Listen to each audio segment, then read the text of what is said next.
चलो फिर देखते हैं पहले क्लास। तो हमारा कंप्लीट हो गया था फॉर्मूला, है ना। हम स्टार्ट करेंगे, देखिए यहाँ फॉर्मूलाज टैब के अंदर डिफाइन नेम्स, ये आप देख सकते हैं ये सेक्शन। ठीक है, तो इस सेक्शन को हम चेक करेंगे। लास्ट क्लास में ही मैंने आप लोगों को एक ऑप्शन दिखाया था कि हम क्या कर सकते हैं, सेल का नाम चेंज कर सकते हैं ना। चेंज नहीं, एक्चुअल में हम एक नया नाम दे सकते हैं। उसका नाम तो वही है जैसे ये लिखा हुआ देखिएगा, ये जैसे यहाँ पर ये मैंने सेलेक्ट किया, इसका नाम है C2। C2 तो रहेगा ही, इसके अलावा भी हम उसको एक और नाम दे सकते हैं। तो वही चीज हम कहाँ से करते हैं एक्चुअल में, ये डिफाइंड नेम से। ठीक है, यहाँ से यूज कर सकते हैं हम किसी सेल को, या फिर नॉर्मल भी चाहें हम। मैंने जैसे शॉर्टकट बताया था, आप यहीं पे क्लिक कीजिए, यहाँ से आप नाम दे दो। जैसे मैंने इसको नाम दे दिया ABC और मैंने एंटर कर दिया, तो इसका सेल का नाम क्या हो गया, ABC। ठीक है, यही चीज मैं और क्या कर सकता हूँ, मैं इन सेल को, मैं इसको क्या करता हूँ, थोड़ा सा मार्क कर देता हूँ, है ना। ये मैंने मार्क कर दिया ताकि हमको याद रहे। और फिर मैंने ये कुछ सेल्स, ये देखिए मैंने रेंज लिया यहाँ से यहाँ तक, इसको भी मैं मार्क कर देता हूँ पहले ताकि हमको याद रहे कि इसको लिया। ये मैंने सेलेक्ट किया और फिर मैं यहाँ पे जाता हूँ और इसको भी, रेंज को मैं नाम दे देता हूँ। जैसे मैंने दे दिया XYZ। ठीक है, दिख रहा है सभी को, ये मैंने नाम दे दिया XYZ। और देने के बाद मैं क्या करूंगा, एंटर। याद रखिएगा एंटर करना जरूरी है। ये मैंने एंटर किया और इस रेंज का नाम हो गया। अगर आप सिंगल इसको सेलेक्ट करते हैं, जैसे मैंने इस सेल को सेलेक्ट किया तो इसका नाम है देखिए D2, इसका नाम है D3, है ना। दो सेल को भी सेलेक्ट करूं तो भी उसका नाम कुछ और है, लेकिन जब मैं पूरे रेंज को सेलेक्ट करता हूं तो उसका नाम होता है देखो XYZ। अब यही चीज मैं इसको यूज कर सकता हूँ फॉर्मूला में। मैंने यहाँ पे कुछ नंबर लिखा और यहाँ पर मैं फॉर्मूला लगा देता हूँ, is equal to sum bracket start. और मैंने इस रेंज का नाम दिया था XYZ। मैंने यहाँ पे देखिए X, ये Y लिखते ही देखो इसके लिस्ट में भी वो नाम आने लग गया ना। देखिए XYZ जो मैंने इस रेंज का नाम दिया था, सिंपल मैंने ये Z किया, ब्रैकेट क्लोज और फिर एंटर। देखिए हो गया। तो ऐसे हम रेंज को, किसी भी तरह का जो भी आपको लगे वो नाम आप दे सकते हैं, रेंज हो या फिर सेल। ठीक है, और उसको आप फॉर्मूला में यूज कर सकते हैं। तो वही चीज यहाँ पर हम देख रहे हैं। तो जैसे कि यहाँ पर मैं चलूँ फॉर्मूला, तो आप देखेंगे यहाँ पे पूरा का पूरा सेक्शन है यहाँ पर डिफाइंड नेम्स बोलकर, और यहाँ पर हम वो नाम दे सकते हैं। तो चलो मैं यहाँ पर फिर से नया शीट ले लेता हूँ पहले, थोड़ा साइज।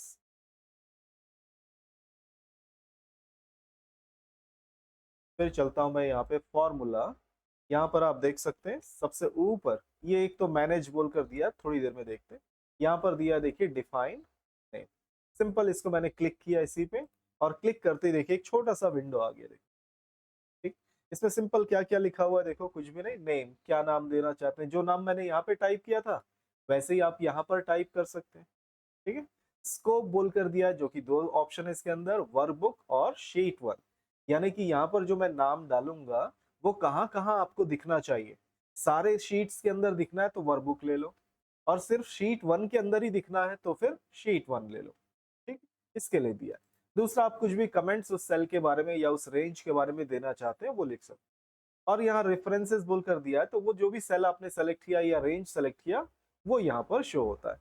सिंपल, जैसे मैं यहाँ पर देखिए ये B2 है ना, इसमें भी देख सकते हैं आप लोग, इसमें भी लिखा है देखो B2। डॉलर का साइन का मतलब आप सभी जानते हैं। ठीक है, लॉक करने के लिए होता है। तो यहाँ पर जो सेट हो रहा है मतलब उसी खास सेल के लिए हो रहा है। दूसरा, यहाँ पे देखो शीट 1, अलग अलग शीट्स होते हैं ना हमारे पास, ज्यादातर आप इस तरह से जब आप शीट में सेलेक्ट करते हैं तो इसी तरह से आपको नाम दिखाई देगा कि वो कौन से शीट का सेल है। तो ये शीट 1। और दूसरा देखो इसमें क्या लिखा है, एक्सक्लामेशन। आप इस तरह से अपने हाथों से भी टाइप कर सकते हैं, है ना। तो शीट लिखकर उसका शीट नंबर लिखो, एक्सक्लामेशन देकर फिर किसी भी सेल का नाम आप लिखोगे तो उस सेल को आप कॉल कर सकते हो। ठीक है, किसी भी फॉर्मूला में। तो ये सिंपल, ये यहाँ पर मैं इस पे दे देता हूँ, चलो इस जगह पे मैंने ये AAA नाम दे दिया।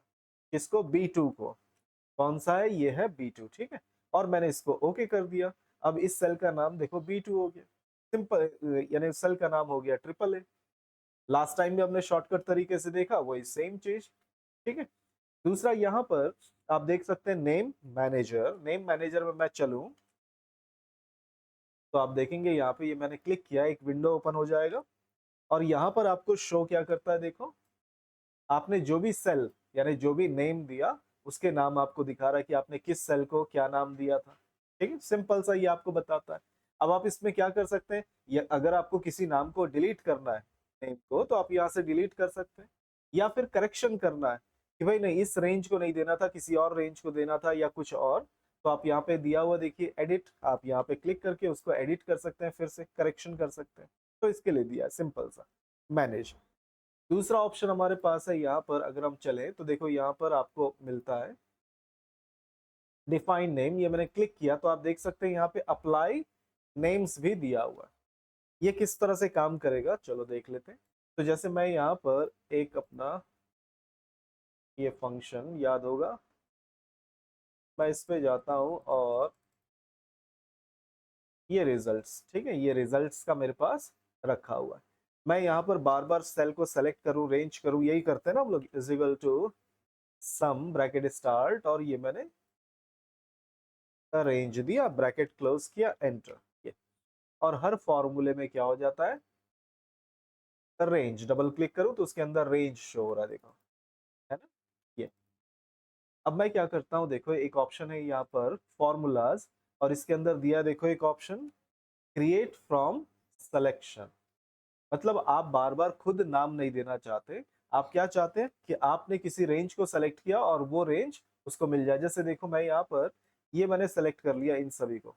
मैं क्या चाहता हूँ, ये जो नंबर्स हैं Hindi English math science SST, इनको क्या नाम मिल जाना चाहिए, बॉबी देओल। ठीक, क्योंकि ये उसी का नाम है ना, यानी उसी का ही नंबर है। इसी तरह से यहाँ पर ये जो रेंज है ये किसको मिल जाना चाहिए, इस रेंज का नाम गोपाल दास का। ठीक है, तो इस तरह से आप देना चाहते हो तो क्रिएट फ्रॉम सिलेक्शन से यूज कर सकते हैं। तो मैंने ये सेलेक्ट किया और ये क्रिएट फ्रॉम सिलेक्शन को मैंने क्लिक किया।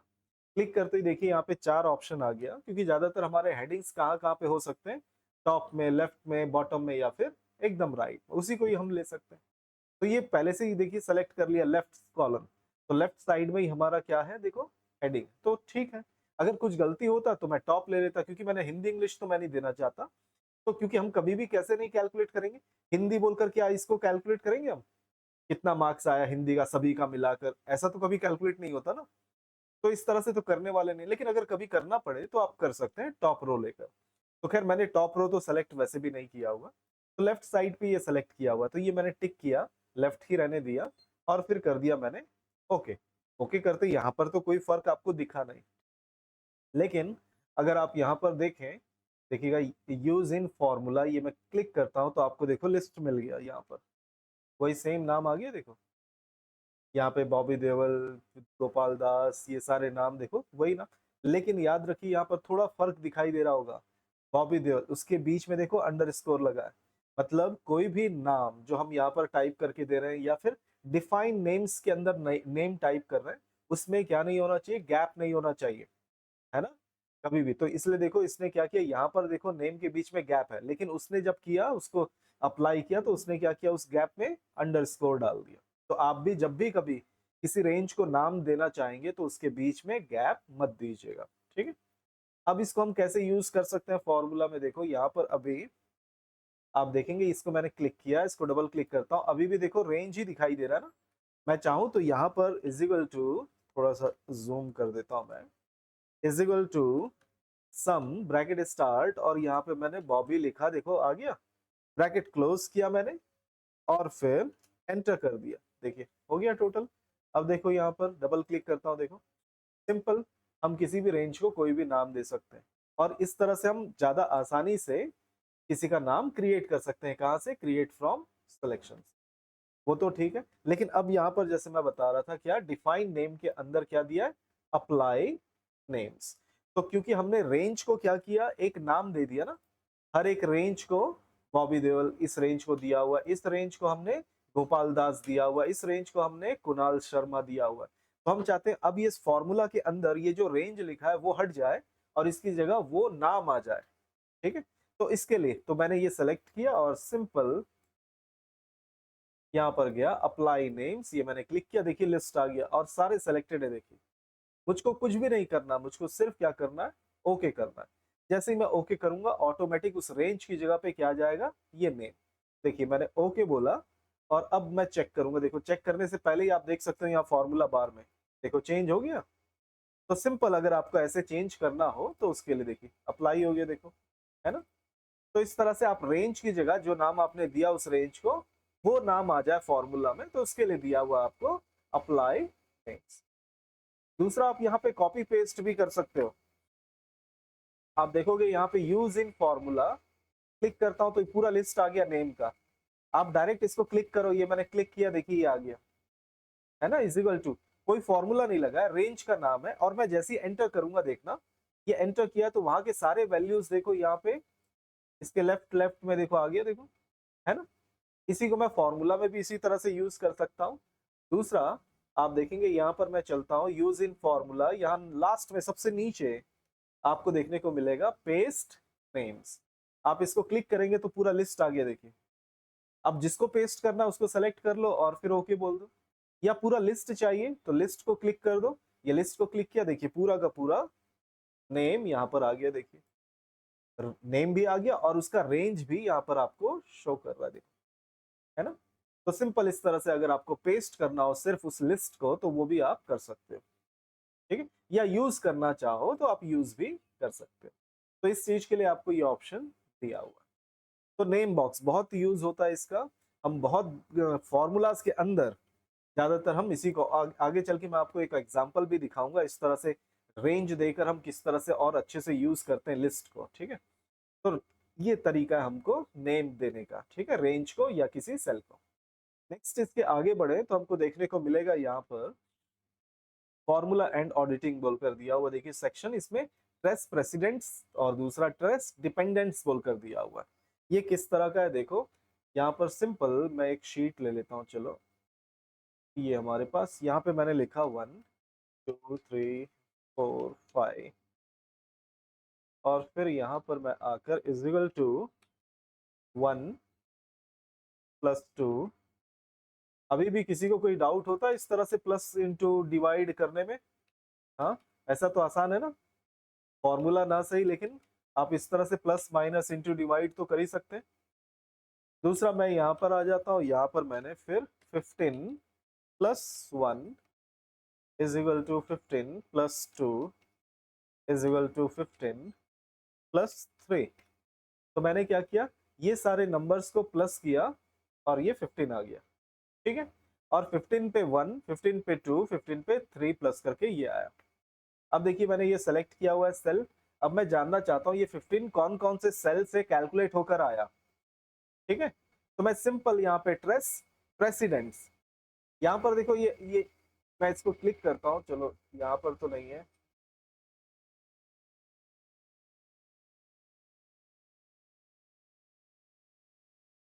चलो ठीक है। मैं यहाँ पर देखो मैं क्लिक करता हूँ, यहाँ पर आप देख सकते हो ये जो पहले के टाइम पे थोड़ा सा अलग हुआ करता था ये आइकॉन, अभी थोड़ा सा अलग है, लेकिन फिर भी आप देख सकते हो यहाँ पे दो सेल बने और जो किस तरफ जा रहे हैं, एक सेल में, मतलब एक आउटपुट। और यहाँ पर आप देख सकते हो एक सेल है और दूसरी तरफ डबल सेल, यानी वो कहाँ से आया। जैसे मैं अभी आपको फिर से क्लिक करके दिखाऊं, ये मैंने सेल 15 को सेलेक्ट किया, ट्रेस प्रेसिडेंट्स को मैंने क्लिक किया, क्लिक करते ही देखिए एरो बनकर आ गया। इससे पता चल रहा है कि इसको यूज करने के लिए इसमें जो भी फॉर्मूला यूज है या जो भी आउटपुट आया है वो किन किन सेल्स को लेकर यहाँ पर आया।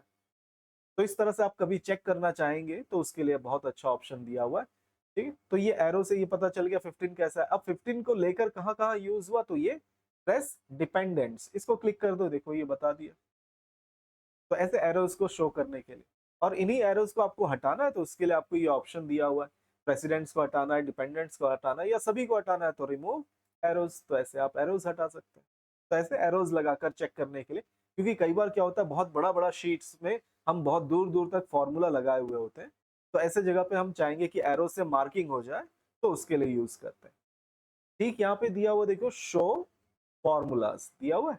शो फॉर्मूलाज नाम से ही पता चल रहा है ना, हमने जो भी फॉर्मूला लगाया नॉर्मली तो हमको वो कहाँ दिखता है, फॉर्मूला बार में।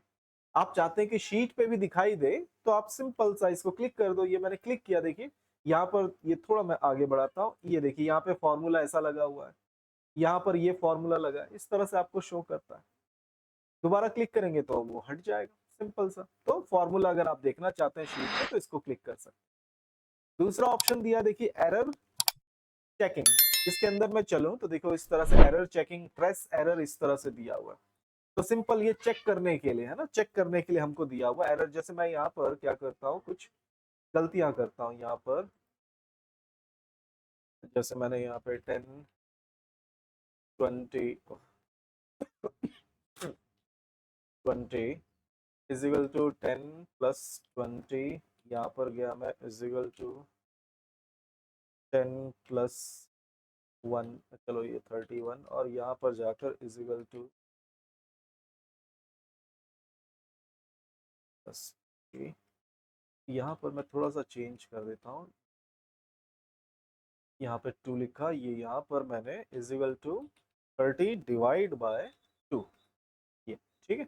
तो ये कैसा हुआ देखो, ये मैंने यहाँ पे रखा, और फिर मैं यहाँ पर चलो एरर चेकिंग ये मैंने क्लिक किया। एरर तो है नहीं, अभी कुछ चेक नहीं कर सकता। ट्रेस एरर तो एरर कुछ भी नहीं है, ठीक है।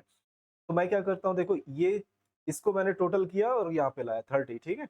और यहाँ पर मैंने क्या किया, 30 को डिवाइड किया 2 से तो 15 आया, और 15 में मैंने क्या किया, 3 प्लस किया, है ना, ऐसे ही किया था। अब मैं क्या करता हूँ, यहाँ पे 2 को कर देता हूँ मैं 0, और एंटर करता हूँ तो देखो डिवाइड बाय 0 का एरर आ गया। पढ़ा था ना हमने, डिवाइड बाय 0 का एरर, 0 से डिवाइड करेंगे तो एरर आएगा। ये मैंने सेलेक्ट किया, और मैं अब यहाँ पे करता हूँ देखो ट्रेस एरर, ये मैंने क्लिक किया, देखिए ये बता दिया। इस तरह से एरो से वो बता दिया। तो रेड पॉइंट जहां होगा समझ जाओ कि उस लाइन पे आपका एरर आ रहा है। तो ऐसे ट्रेस करके आपको दिखाता है कहां से कहां तक ठीक है और कहां से एरर है। अब इसी चीज को यहाँ पर आपको दिया है एरर चेकिंग, ये मैंने क्लिक किया तो ये सिंपल सा एक छोटा सा विंडो आ गया, और ये आपको फॉर्मूला वगैरह दिखा रहा है। देखिए यहाँ पे ये फॉर्मूला लगा हुआ है। आप ये हेल्प ऑन दिस एरर बोलेंगे तो ये नेट पे लेकर चला जाएगा, है ना, नेट पे। या फिर आप क्या कर सकते हो, इसको इग्नोर कर सकते हो, छोड़ सकते हो। या फिर आप क्या कर सकते हो, एरर एडिट इन फॉर्मूला बार। एडिट इन फॉर्मूला बार मतलब जैसे आप इसको क्लिक करेंगे ये आपको यहाँ फॉर्मूला बार में पहुंचा देगा। देखिए मैंने एडिट इन फॉर्मूला बार बोला, देखो मेरा कर्सर पहुंच गया यहाँ पे। ये दूसरा, इसी तरह से हमारे पास दूसरा ऑप्शन क्या है, देखो यहाँ पर शो कैलकुलेशन स्टेप्स। तो ये मुझको क्या करेगा, कैलकुलेशन स्टेप्स दिखाएगा। तो मैं पहले रेज्यूम कर लेता हूँ ताकि यहाँ से मैं हट जाऊं और यहाँ पे पहुंच जाऊं। ये मैंने क्लिक किया, ये मैं पहुंच गया। अब यहाँ पे शो कैलकुलेशन स्टेप्स मैंने क्लिक किया, क्लिक करते देखिए ये एक और विंडो आ गया, देखो ये दूसरा। यहाँ पे देखो अभी तो कुछ नहीं हो रहा, यहाँ मैंने बड़ा किया, इवेल्युएट बोलकर बोल रहा है। चलो मैं इसको क्लिक करता हूँ, कुछ भी नहीं, रीस्टार्ट, चलो रीस्टार्ट हो गया। अब यहाँ पर देखिए दिखा रहा है C10, तो C10 में देखो अंडरलाइन बना हुआ दिखा रहा है। मैंने इसको इवेल्युएट बोला, जैसे ही मैंने बोला C10 पे जो वैल्यू था वो आ गया, देखो, है ना। फॉर्मूला कैसे काम करता है वो आपको शो कर रहा है ना। फिर उसके बाद अब देखो किसके नीचे अंडरलाइन है, E9 के नीचे। जैसे ही मैं इवेल्युएट बोलूंगा E9 के नीचे जो वैल्यू होगा वो आ जाएगा। तो ये मैंने क्लिक किया तो देखिए उसके नीचे क्या है, 0, तो 0 आ गया। अब फिर से इवेल्युएट बोलूंगा तो देखो दोनों के नीचे अंडरलाइन, मतलब अब ये कैलकुलेट करेगा, 30 को डिवाइड करेगा 0 से, तो जैसे ही यहाँ पे कैलकुलेट करेगा तो यहाँ पे आ जाएगा हमारा एरर, ठीक है। तो यहाँ पर हमारा एरर आया बोलकर हमको ये दिखा रहा है कि यहाँ पे कैलकुलेशन एरर हुआ है। तो इस चीज के लिए हमको ये ऑप्शन दिया है, शो कैलकुलेशन स्टेप्स, ठीक है। तो इसके लिए ये दिया हुआ हमारे पास। ठीक, यहाँ पर एक और एरर्स के बारे में हमने लास्ट क्लास में एक बहुत सारा लिस्ट में पढ़ा था। इसके अंदर एक और एरर है, देखिए जो हमने सारे एरर पढ़े थे लगभग 8 टाइप ऑफ एरर हमने पढ़ा था, है ना। हैश, फिर इस तरह से divide by 0, num, validation, value, है ना।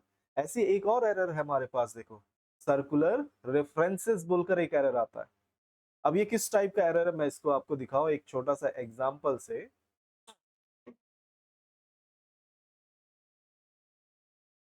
तो आप देखेंगे यहाँ पर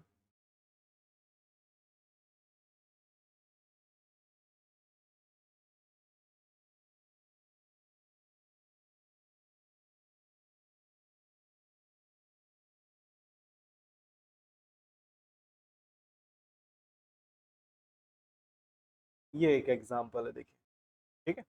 यहाँ पर क्या बोल रहा है देखो थोड़ा ध्यान से, सेल्स, हमने सेल्स किया लगभग 1 लाख रुपए का। ठीक है, कोई भी बिजनेस आप सोच लो, आप उसमें कोई भी चीज खरीदते या बेचते हो तो आपको, तो सेल्स जो भी किया आपने, खरीदा था उसको बेचा आपने, अब उस पे जो भी एक्सपेंस हुआ, तो देखिए यहाँ पे दिया हुआ एक्सपेंस कितना हुआ, 2000 का। ठीक है, तो हमको यहाँ पर क्या निकालना है, आप यहाँ पे देख सकते हो, प्रॉफिट निकालना है। ठीक है, हम यहाँ पे प्रॉफिट निकालना चाहते हैं, तो प्रॉफिट कैसे निकलेगा, यहाँ पे बोल रहा है देखो, सेल्स, सेल्स माइनस होगा, और ब्रैकेट में देखो लिखा हुआ एक्सपेंस प्लस बोनस, क्योंकि हम उस पे बोनस भी देंगे, तो जो भी प्रॉफिट होगा उसमें से हमको क्या देना है, सामने वाले को बोनस भी देना है। तो यहाँ पर यही कर रहा है देखो, कि सेल्स में से क्या माइनस करना है हमको, एक्सपेंस और बोनस, और यहाँ पे प्रॉफिट कब, बोनस किस पे देना है हमको, प्रॉफिट का 5%।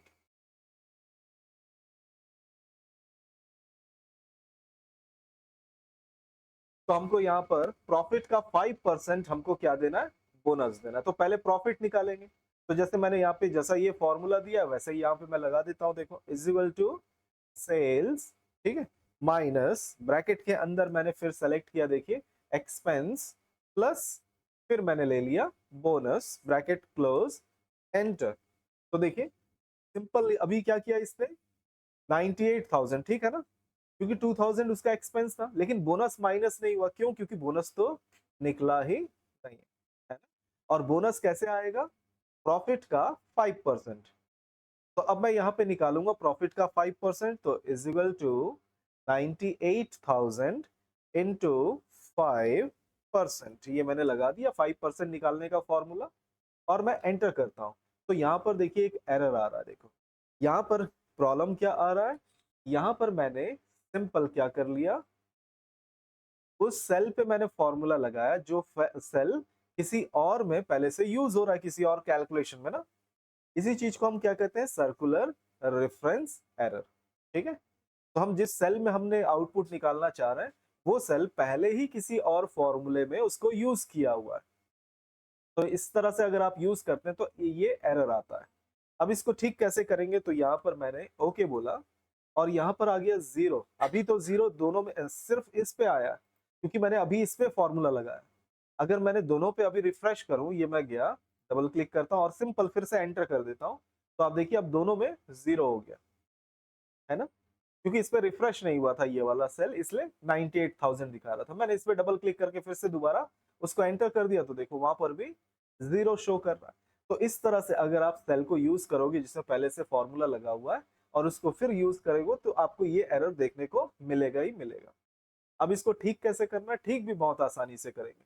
सिंपल, आपको जाना है फाइल, और आपको चले जाना है ऑप्शंस, और ऑप्शंस के अंदर आपको यहाँ पे चला जाना है एडवांस्ड, नहीं एडवांस नहीं, यहाँ पे दिया हुआ हमारे पास फॉर्मूलाज, और फॉर्मूलाज में हम यहाँ पर एक ऑप्शन देखिए, एनेबल इटरेटिव कैलकुलेशन, इसको हमको सिंपल टिक कर देना है।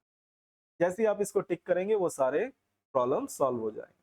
तो सिंपल मैंने ये टिक किया, और इसके बाद मैंने इसको कर दिया ओके। ओके करते ही देखिए कैलकुलेशन रेडी हो गया।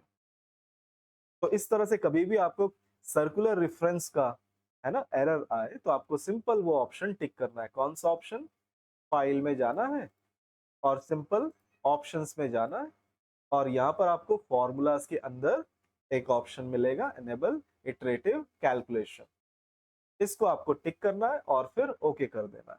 अगर आप ओके नहीं करेंगे तो ये एरर बना हुआ रहेगा। ठीक है, दूसरा यहाँ पर हम आगे बढ़े तो आप देख सकते हैं यहाँ पे हमको दिया हुआ है इवेल्युएट फॉर्मूला। अभी अभी हमने देखा था, याद होगा, मैंने अभी अभी चेकिंग एरर्स के अंदर, है ना, इवेल्युएट करके दिखाया था, वही सेम चीज कैलकुलेशंस को इवेल्युएट करने के लिए। तो जैसे मैं यहाँ पर फिर से आपको दिखाऊं, यहाँ पर मैं चलूं,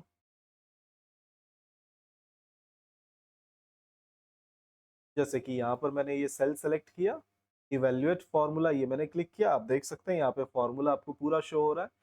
फॉर्मूला जिसके नीचे अंडरलाइन लिखा हुआ, अगर मैं इवेल्युएट बोलूंगा तो उसका वैल्यू यहाँ पे आ जाएगा। देखिए ये मैंने क्लिक किया, ये 1, उसमें 1 था, फिर अब किसका लेकर आएगा, B3, फिर उसका देखो अब क्या करेगा, सबसे पहले कैलकुलेट करेगा 1 और 2 को, ये मैंने इवेल्युएट बोला, देखो 3 हो गया।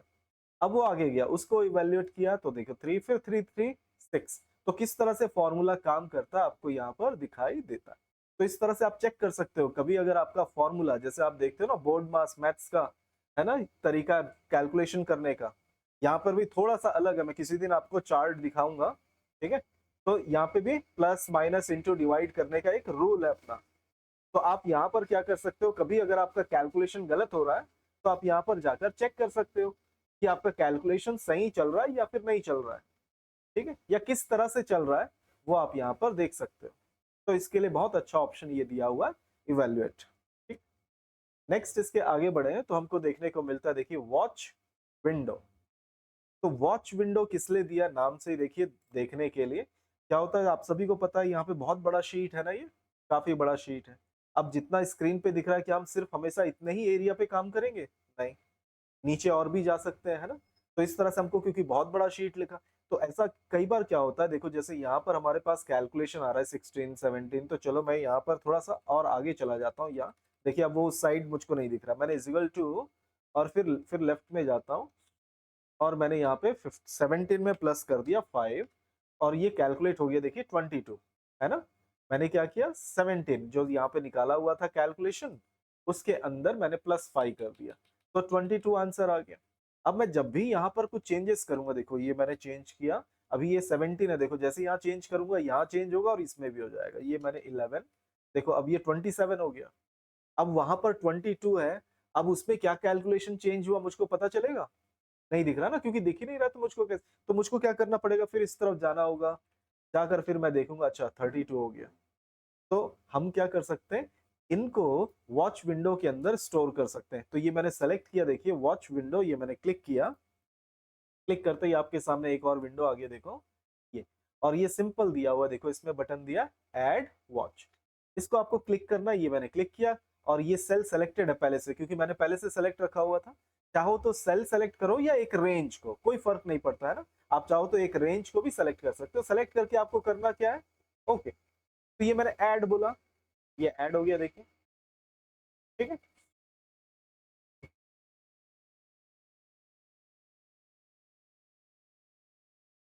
तो यहाँ पर आप देख सकते हैं कौन सा बुक है, उसका शीट का नंबर क्या है, कौन सा सेल नंबर है, क्या वैल्यू है और क्या फॉर्मूला लगा है, वो भी पूरा आपको यहाँ पर शो करता है। अब करना क्या है, अब हमको यहाँ पर इस तरफ नहीं रहना है, हमको अपने शीट पे चला जाना, ये मैं इस तरफ इसको ले आया, देखिए इसको हमको हमेशा ओपन करके रखना पड़ेगा, लेकिन है ना, जब भी अब आप यहाँ पर चेंज करेंगे, ये मैंने यहाँ पे रखा, इसको ऊपर रख लेता हूँ, चलो यहीं रख लेते हैं, इसको मैंने 22 किया, एंटर किया, आप देख सकते हैं, ओह, चलो ये 22 हुआ, यहाँ पे 47 हो गया और यहाँ पर देखिए 52 हो गया। तो इस तरह से वॉच करने के लिए, सिंपल इस तरह से ही देखने के लिए दिया, और कोई तरीका नहीं है दूसरा, और कोई नहीं, सिंपल ऐसे ही आप जब भी चेंजेस करेंगे, आप चाहते हैं वहां पर क्या चेंज हो रहा है आप देखना चाहते हैं, तो यहाँ पर आपको शो होगा। तो इस चीज के लिए आपको दिया ये वॉच विंडो, ठीक है। नेक्स्ट यहाँ पर दिया हुआ आप देखेंगे कैलकुलेशंस बोलकर आपको दिया हुआ, देखिए कैलकुलेशंस, जिसमें कैलकुलेशन ऑप्शंस, क्लिक करता हूं तो आप देखोगे यहाँ पे 3 ऑप्शन है, पहला ऑटोमेटिक, दूसरा मैनुअल और एक तीसरा मिडिल में automatic except for data tables, ठीक है। तो ये डाटा टेबल क्या होता है बाद में सीखेंगे समझेंगे, क्योंकि डाटा टेबल हम यहाँ पे डाटा जब पढ़ेंगे तो यहाँ पर हम उसके बारे में पढ़ने वाले हैं, ठीक है। तो अभी हम उसको नहीं समझेंगे कि वो डाटा टेबल क्या है। तो डाटा टेबल को छोड़कर इसका क्या मतलब हुआ, फॉर्मूला, कैलकुलेशन, इसके अंदर ऑटोमेटिक एक्सेप्ट, ऑटोमेटिक होना चाहिए लेकिन किसको छोड़कर, डेटा टेबल को, ठीक है। तो डेटा टेबल क्या होता है वो हम आगे पढ़ेंगे तो समझ में आएगा ये क्या होता है, लेकिन बाकी इसका मतलब तो यही हुआ कि उसको छोड़कर बाकी सब क्या होना चाहिए, ऑटोमेटिक कैलकुलेशन, टिक लगा हुआ ऑटोमेटिक, और ऑटोमेटिक तो हो ही रहा है ना, यहाँ पर आप देख रहे हैं जैसे मैं यहाँ पे वैल्यू चेंज करता हूँ ये ऑटोमेटिक चेंज हो गया ना, इसी को हम क्या कहते हैं, ऑटोमेटिक कैलकुलेशन। ये यहाँ पर टिक है, इसी वजह से आपका क्या हो रहा है, ऑटोमेटिक कैलकुलेट हो रहा है जैसे ही आप यहाँ पे वैल्यू चेंज करते हैं। लेकिन ये यहाँ के लिए ठीक है, मतलब थोड़े बहुत शीट में कैलकुलेशन है तो आपको ये अच्छा लगेगा कि हाँ यहाँ पे चेंज किया फट से, यहाँ पे हो गया चेंज। लेकिन जब आप किसी ऑफिस में काम करेंगे और वहां लाखों रिकॉर्ड्स होंगे, है ना, कई जगह देखिएगा कई लाखों रिकॉर्ड्स होंगे, लाखों नहीं तो हजारों तो रिकॉर्ड्स होंगे ही होंगे शीट पे, और ऐसी जगह पे जब आप यहाँ पर सेल चेंज करेंगे, जैसे मैंने इसको 10 किया, जैसे ही मैंने चेंज करूंगा तो ये तुरंत अभी हुआ, देखिए है ना, फिर भी ब्लिंक करता हुआ दिखा ना, जरा सा नंबर है फिर भी ब्लिंक हुआ, तो सोचो 1000 रिकॉर्ड होंगे, 1000 रिकॉर्ड या लाख रिकॉर्ड होंगे, तब ये थोड़ा टाइम लेगा। आपको यहाँ पे ये माउस पॉइंटर में जैसे आप देखते हो राउंड राउंड घूमता हुआ दिखता है ना, बिजी है बोलकर, वैसा ही आपको दिखाई देगा। जैसे ही आप नंबर एक भी नंबर डालोगे वो बिजी हो जाएगा, फिर दूसरा नंबर डालोगे फिर 5 सेकंड के लिए बिजी हो गया, कभी 5 सेकंड के लिए, कभी 10 सेकंड के लिए, ऐसा बिजी होने लगेगा, तब आपको प्रॉब्लम होगा। तो ऐसे टाइम पे हम क्या करते हैं, हम यहाँ कैलकुलेशन को मैनुअल में डाल देते हैं। मैनुअल को टिक किया तो देखिए हो गया मैनुअल। अब ये मैनुअल में डालने से होगा क्या, होगा ये कि अब आप वैल्यू चेंज करेंगे तो कहीं पर भी कोई भी फर्क नहीं पड़ेगा। इससे फायदा क्या हुआ, इससे फायदा ये होगा कि आपको एंट्री करने में आसानी हो जाएगा। ऐसा नहीं होगा कि आपने एक सेल में नंबर टाइप किया फिर आपको 5 सेकंड रुकना पड़ रहा है, दूसरे सेल में आपने नंबर टाइप किया फिर 5 सेकंड के लिए। अब आप क्या कर सकते हैं, अब आप यहाँ पे फटाफट अपना जो भी वैल्यू है वो आपने चेंज कर दिया। सारा वैल्यू चेंज होने के बाद फिर उसके बाद ये जितना भी टाइम लगाए, है ना? अब मैंने चेंज कर दिया, अब यहाँ पर मैं क्या करूंगा, अब मैं यहाँ पे सिंपल देखिए 2 ऑप्शन है यहाँ पे राइट साइड में, ये ऊपर पे मैंने रखा, देखो कैलकुलेट नाउ, F9 इसका शॉर्टकट है।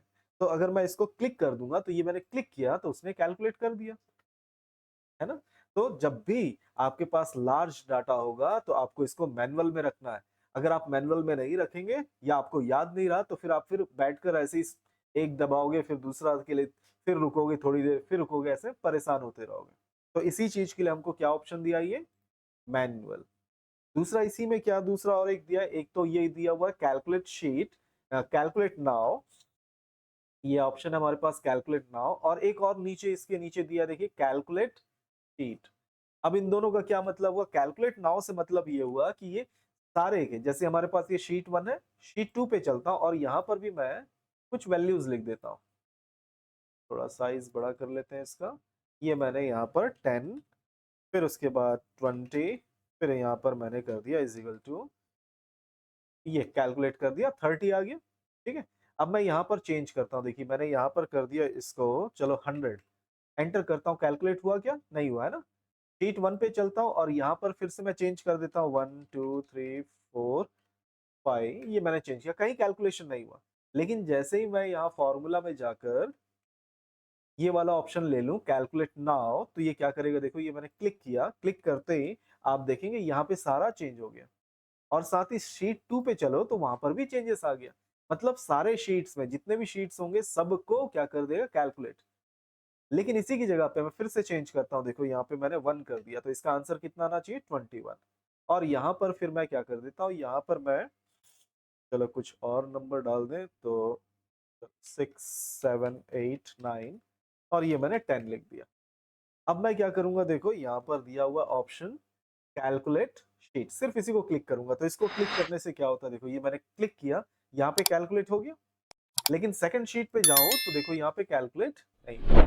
तो कैलकुलेट शीट से क्या मतलब हुआ, जिस शीट पे आप हैं सिर्फ उसी शीट का ही कैलकुलेशन करेगा, दूसरे शीट को नहीं अपडेट करेगा। तो इसके लिए आपको ये ऑप्शन दिया हुआ है, ठीक है। लेकिन इसमें सबसे अच्छा ऑप्शन यही है, मैनुअल। जब भी आप बड़े डेटा के साथ काम करें तब मैनुअल कर लें, नहीं तो फिर आपको इसी तरह से प्रॉब्लम झेलना पड़ेगा, ठीक है। तो आज सिंपल ये सारे ऑप्शंस को करके चेक कर लो आप लोग, है ना। फिर अगली क्लास में आगे बढ़ेंगे, ठीक है।